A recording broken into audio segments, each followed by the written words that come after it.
Angel Reese of the Chicago Sky recently grabbed headlines after it was announced she'd be sidelined for the remainder of the season due to injury, sending shockwaves through the basketball community. A few days after the initial announcement, she took to social media to address her injury. And honestly, let's be real, injuries suck, and I hate seeing them happen. It's tough for the sport, tough for business, but most of all, it's devastating for the athlete.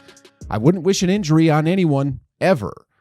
That being said, there's been a lot of buzz among basketball fans online, with some speculating that this situation with Reese might be different, that Angel may not be telling the full story. Some fans have made compelling arguments, suggesting that Angel may not be dealing with a season-ending injury. Instead, they believe she might have walked away from the season out of frustration, especially after Caitlin left her in the dust when it comes to the Rookie of the Year race.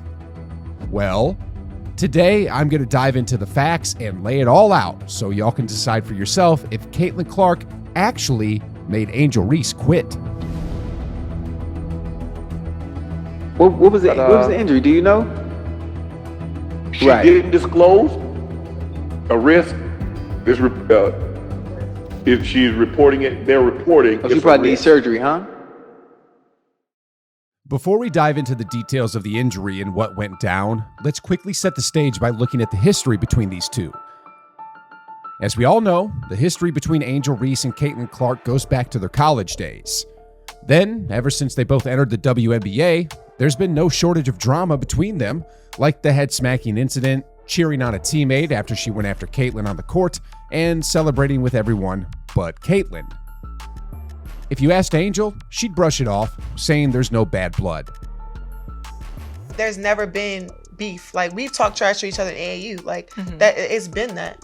So I think it's really just the fans, her fans, the Iowa fans, now the Indiana fans. So, as y'all just heard, she not only claimed there's no bad blood, but also shifted the blame onto the fans, specifically Caitlin's fans.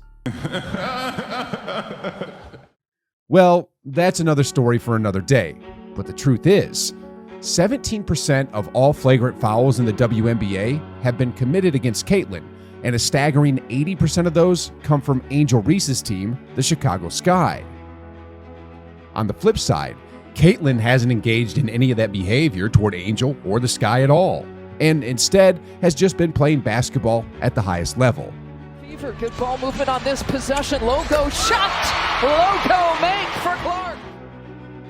I wanted to highlight this dynamic between them because while Angel insists everything's fine, her actions paint a very different picture.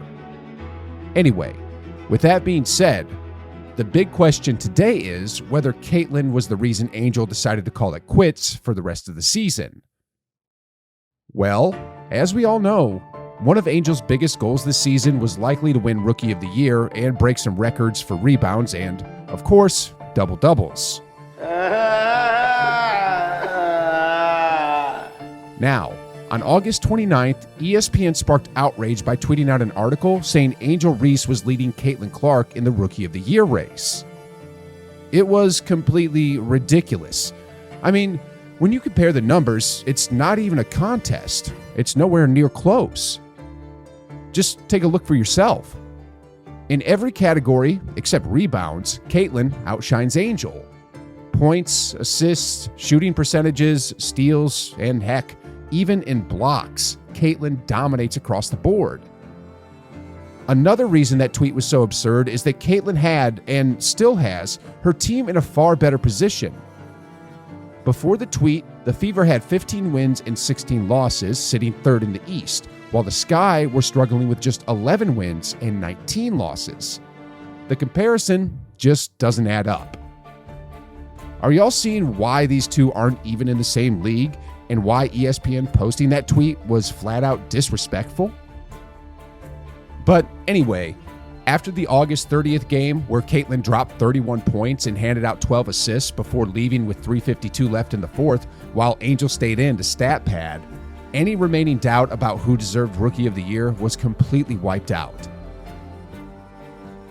Even Shaq, who was sitting courtside and who came to support Angel Reese due to their LSU connection, had this to say. Clark does everything right. I never spoke about her before because Angel is my girl, but I can truthfully say Caitlin Clark is for real.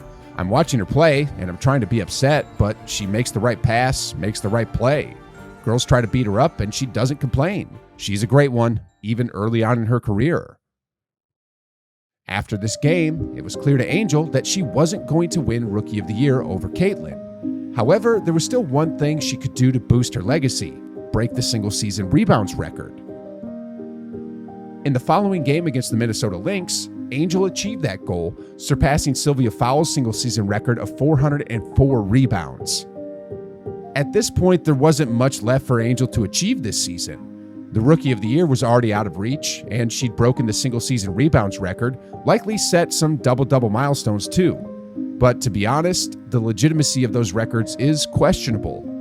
I mean, in the Fever vs. Sky game, I literally saw Reese stay in the game after Clark exited with 3:52 left, padding her stats with 5 points and 9 rebounds to 10 points and 11 rebounds.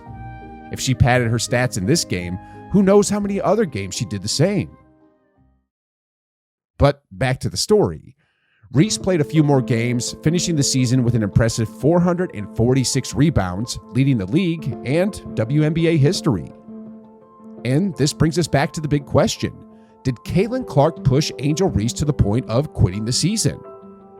Well, Angel explained online that her injury occurred during an and-one attempt in a game against the Los Angeles Sparks. And I fell on my hand when I got the and-one. When I fell back, fell on my hand. When I reviewed the game to see what happened, this was the play in question. Each set's run for her. She can create her own. What a pass inside from Carter. Now, here's the thing. She claimed the injury was to her left wrist, but after that and-one, there wasn't even a flinch. Then, after supposedly suffering a season-ending injury, she even shot a free throw and kept playing like nothing was wrong. I mean, just look. She's fighting for position using her left hand right here. And then, here again. Then, look at this play. She claps so hard, you can literally hear it. Assist tonight. And a foul on the shot sends Diamond. Okay, that was a bit of an exaggeration. It wasn't that loud. But here's the real clap sound. Rebound, 6 assists tonight. And a foul. I've never had a wrist injury, and neither am I a doctor. But if someone's dealing with a season-ending one, should they really be able to do this? I get that adrenaline is a factor, but seriously, come on. The injury supposedly happened in the third quarter, but in the fourth, she played nearly 7 minutes, put up 7 points, grabbed 4 rebounds, and even knocked down a 3, all with the same wrist she claimed was injured. And the shot looked pretty smooth too, right? In the post-game interview afterwards, she's also moving her wrist around with no issue and didn't mention anything about an injury and wasn't even icing the hand. As I mentioned, I've never dealt with a wrist injury, but is this really normal behavior for someone with a season-ending injury? I will admit, at one point in the fourth quarter, she did appear to rub her wrist a bit, which could suggest some discomfort. But come on. She played nearly 70% of the fourth, hit a 3, battled hard, and as I pointed out, in the post-game interview, she was moving her wrist just fine with no ice or anything. As a result, what many WNBA fans are thinking could be a possibility is this. Angel was already well ahead of everyone in rebounds, and on that same day, A'ja Wilson, the only real threat to surpass her, suffered an injury that appeared unquestionably severe. Faced with this scenario, Angel Reese might have seen an opportunity. By announcing her own injury, she could provide a convenient explanation for falling short against Caitlin Clark while also securing the single-season rebound record in a rookie year, especially since her main competitor was potentially out for multiple games. Whether coincidental or strategic, she proceeded to do just that, even releasing a video to affirm the legitimacy of her injury. Ladies and gentlemen, when was the last time someone had to go on social media just to convince people their injury was real? Wait, what's Ben doing here? His injury was real, right? Right? Anyway, here's what some fans online are saying about the situation.